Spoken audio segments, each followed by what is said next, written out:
The Vancouver Whitecaps are an absolute wagon this season. A 7-0 win over the Philadelphia Union on the weekend in a result that nobody would have expected. The Philadelphia Union come in as the best team in MLS. They're still leading the Supporters Shield standings, even though they're out of the US Open Cup after a loss to Nashville on Tuesday night. But they come in, they rotate their squad a little bit, and then they make a triple sub before halftime. They were down 4-0 early. It ends 7-0. The Whitecaps are on an absolute high right now. Thomas Müller becomes the first MLS player to score a hat trick on his birthday. But Alex, I know you didn't have the chance to be there, but you had the chance to see them recently after as well. And you've spoken to Thomas Müller a number of times. What's this Whitecaps team doing right now? Because it seems like they're just on an absolute high. I must say that was the most MLS coded stats. I will say, like, I do enjoy the MLS communications. They do a lot of fun, quirky stuff, but some of the stats they pull out, like first ever hat trick on his birthday, like who the heck is trawling through the database to find whose birthday is lined up with games and all that. But definitely it felt like there was a bit of magic in the air with it. Maybe Thomas Müller, he blew out his candles extra hard that morning and said, I wish for an absolute decimation. Let's run back Brazil, Germany. Let's run back Bayern, Barcelona. I guess we can say that Thomas Müller's had a habit of being in these sorts of games. But to answer your question, what's going on with the Whitecaps, I think we're starting to see the Thomas Müller effect on the field. Now that they've had, it's funny to think, I actually today was just cleaning out my backpack and I found the accreditation. I actually have it right here, so I'll flash it because it's irrelevant. I know we're not allowed to show these, but I got the Thomas Müller media accreditation from August 13th or 14th, and it makes you mind like, oh yeah, it's been a month since he's been here. It doesn't feel like it 'cause we've seen him play like 3 times because the schedule's been so bad. But now you realize they've been training for a while. He's gotten to know his teammates on and off the field. They're going golfing together. They're going fishing together. And I think on the field, it's starting to lead to a chemistry and understanding. And all of a sudden in the Can Champ game specifically, because I was there, even in a game where Thomas Müller isn't on the field, you can see his impact the way a guy like JC Ngando, who backs him up and fills in for that role, plays, how the way the rest of the team kind of clicks. They're starting to understand what Thomas Müller brings to the game and how it can improve their team. And I think their attack's really starting to hit another gear, which is exciting because you look at their attack, it's loaded. They're now kind of 2-3 deep at every position, and it's going to be very hard when everyone's healthy, because how the heck do you shoehorn Brian White, Ryan Gauld, Jaden Nelson, Emmanuel Sabi, Ali Ahmed, Thomas Müller, JC Ngando all into one team? And it's a question that Jesper Sorensen is probably going to be stressed about trying to think every week. Thomas Müller is the best thing to happen to Vancouver since the Rocky Mountains or sushi. Like the Canucks are going to win the Stanley Cup this year. Everything in Vancouver, housing prices are going to be affordable. Everything in Vancouver will be better. It's not going to rain. No, because not happening. Yeah, well, it's not going to rain. It's not going to rain for 36 hours straight. How about that? That was the toughest thing for my wife to get used to living in Ontario, where it's like, oh wow, the rain looks horrible, and it's done in 7 minutes.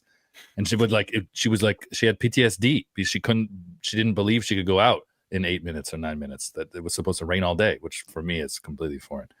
I do love the effect though that you could clearly see, when he wasn't on the pitch, and just over the last couple of weeks that like everybody's up to level, right?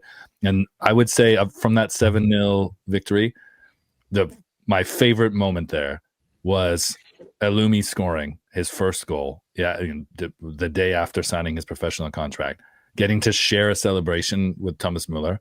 And then afterwards at the end, where clearly, it was emotional for Eloumi. He had his family in the crowd, as we saw, and they were very emotional and very charismatic. Then Thomas Müller went over and supported him in the moment, shared the moment with him.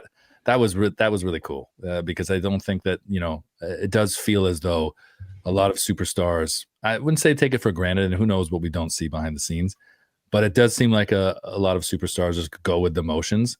And for Thomas Müller, he genuinely felt like he was proud of the kid. He recognized how important that was, and he wanted to not take any shine away, but help make it a little more special. And he'll never forget that. If he only goes on to play another 50 games in his career, he will never forget that moment. And what do you take from the Whitecaps beating a team like the Philadelphia Union in that style as well? This wasn't beating, an Atlanta United, a team that's been at the bottom of the table all season. This was the best team in MLS, and they're still atop the Supporters Shield standings, Brendan. What my first thought was?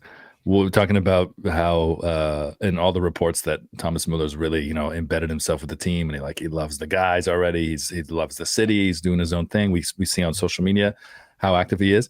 If he like got them in a room after training, he's like, guys, can we watch the final? Can we watch what happened against Cruz Azul? Like, how the F did you guys do that? Can we just sit and watch that? And they all watched it and they all got pissed off, and then they went out there and they took it out on Philadelphia. Like that's what it felt like. Nobody would have known that Philadelphia were the Supporters Shield leaders. They looked like a team of me out there, just a bunch of 11 me's running around. Like I couldn't believe that they fell apart like that. Philly might not win a game again this season. Like, I think they're broken. Like, I would be, right? And we sort of felt that after the final, losing the CONCACAF Champions Cup final, that Vancouver, they'd lost a step, right? And it seemed like, you know, maybe they would still be a top half team, but we would maybe see what the real Whitecaps were after that. And then they had injuries, of course, and more center back injuries to talk about, which is disappointing. But I really thought that might not derail their season, but set them back a little bit. Man, this could derail Philly's season. This could totally derail Philly's season, I think. And I could be wrong, and maybe we'll see them together in the MLS Cup final. I think would be great. You wouldn't get a 7-0 scoreline, but Vancouver would still be the favorites. I think everybody feels that way, that, you know, Thomas Müller was going to make them better. But I think Thomas Müller has helped them get back to that level that got them to the Champions Cup final in the first place. And we all know that was like a scary good team that surprised us. It's not a surprise anymore. Yeah, what I like about Thomas Müller, and you see it in this game, like, he wins player of the match, scores a hat trick, he brings home the match ball, he wins player of the week in MLS, all these accolades. But it wasn't necessarily like a dominant Thomas Müller performance, right? It wasn't necessarily a game where you look at like Thomas Müller carried his team to victory. Because with Thomas Müller, I think what you realize, which is kind of cool when with how he plays, a lot of stars, like a lot of especially star attacking midfielder number 10s, everything goes to them. Ball touches, you know, everything's running through. I mean, Messi is the prime example. When you watch him play, it's just he is the center of attraction for everyone. But with Thomas Müller, everything goes through him and nothing goes through him at the same time, right? Because like that's he finds the space. And I think what's fascinating is in a game like this, just him being there, it opens up a little more space for Nali Ahmed, a little more space for Emmanuel Sabi. But then it's not like the Whitecaps. I think that's what's really fascinating to see, the difference between the 2 weeks of Müller starting versus St. Louis and Müller starting versus Philadelphia. Against St. Louis, I think out of habit with a player like that, they tried to run too much through Thomas Müller. They're like, oh, he's there, let's just feed him the ball constantly, have everything play through. And it didn't work as much because that's not his game. And I think that's where that 2 weeks of training really paid off, because they realized everything can go through Thomas Müller, but not everything has to go through Thomas Müller. And for him, it's little subtle details, like he'll show into a pocket, but he doesn't need the ball. He'll make a run over the top, but he doesn't need the ball. And a lot of superstars, you see that, right? They do those things and they get visibly angry when they don't get the ball, and everything has to go through them. And I think the Whitecaps found a great balance. Whereas if you're Ali Ahmed, you're just like, all right, I know I just have to run down the line, cross in the box, and things will be there. If you're Emmanuel Sabi, it's okay. I have to find the space in the box and just get there, be open, be ready to finish. If I'm Daniel Rios, who has a quiet game, but at the end of the day, when you're leading the line and your team scores 7 goals, you're not going to care. It's okay. How can I disrupt the back line so that Thomas Müller can have extra space? And I think it's really cool that it hasn't taken long for the Whitecaps to realize how to utilize Thomas Müller.